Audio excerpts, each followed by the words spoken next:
அடுப்பு சேனலுக்கு உங்களை வரவேற்பதில் மிக்க மகிழ்ச்சி. இன்றைக்கி நம்ம சிக்கன் டிக்கா செய்ய போகிறோம். அதை எப்படி செய்யலான்னு பார்க்கலாம் வாங்க. ஒரு கிண்ணத்தில் கெட்டியான தயிர் 3 ஸ்பூன் எடுத்திருக்கேன்.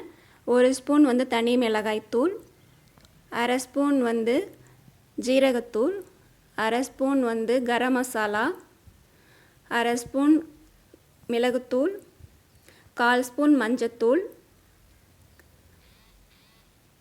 தனியாத்தூள் 1 ஸ்பூன், சாட் மசாலா 1/4 ஸ்பூன், இஞ்சி பூண்டு விழுது 1 ஸ்பூன், எலுமிச்சம்பழம் ஜூஸ் 1 ஸ்பூன், உப்பு தேவையான அளவு, 1 ஸ்பூன் கடலை மாவு. இது எல்லாத்தையும் சேர்த்து ஒன்றா நம்ம மிக்ஸ் பண்ணிக்கலாம். ஒரு ஸ்பூனை வச்சு இது மாதிரி மிக்ஸ் பண்ணிவிட்டு அது கூட நான் 1/4 கிலோ எலும்பு நீக்கிய சிக்கனை எடுத்திருக்கேன். அந்த மசாலா கூட சிக்கனையும் சேர்த்துக்கலாம். ஒரு குடமிளகாயில் பாதி குடமிளகாய் எடுத்திருக்கேன். அதே இது மாதிரி இந்த ஷேப்பில் கட் பண்ணி போட்டுக்கலாம். ஒரு ஆனியன் இது மாதிரி ஷேப்பாக கட் பண்ணி போட்டுக்கோங்க. எல்லாமே ஒரே மாதிரி இருக்கிற மாதிரி. இப்போ இந்த மசாலாவில் எல்லாத்தையும் மிக்ஸ் பண்ணிக்கலாம், ஒன்றா மிக்ஸ் ஆகிற மாதிரி. அது கூட 1 ஸ்பூன் எண்ணெய் சேர்த்துக்கோங்க. எண்ணெயும் சேர்த்து நல்லா மிக்ஸ் பண்ணிவிட்டு ஒரு 1/2 ஹவர் இந்த சிக்கனை ஊற வச்சுருங்க. மசாலா கூட அப்போ தான் நல்லா ஊறி நல்லா டேஸ்ட்டாக இருக்கும்.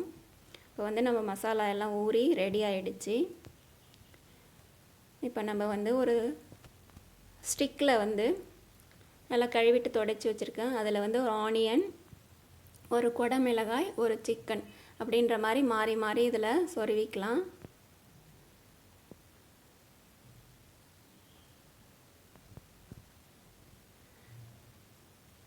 இந்த டிக்கா பன்னீர்லேயும் செய்யலாம், காளான்லேயும் செய்யலாம், நல்லா டேஸ்ட்டாக இருக்கும்.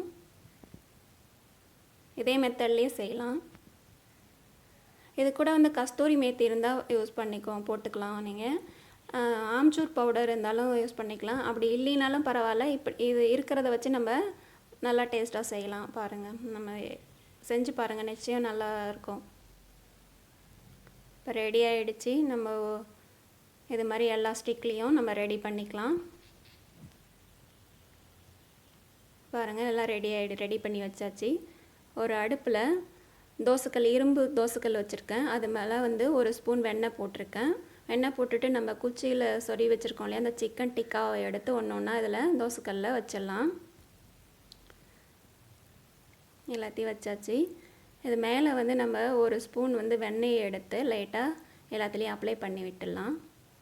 வெண்ணெய் இல்லைன்னா பரவாயில்ல, எண்ணெய் கூட யூஸ் பண்ணிக்கோங்க.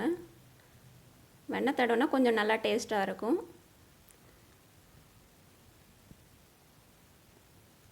திருப்பி விட்டு 2 சைடு நல்லா திருப்பி விட்டு நல்லா வேக விடுங்க. இந்த சிக்கன் வேகிறதுக்கு 15லேருந்து 20 நிமிஷம் வரைக்கும் ஆகும். அதே பன்னீர், மஷ்ரூம் அப்படிலாம் செஞ்சோம்னா அது சீக்கிரமாகவே வெந்துடும்.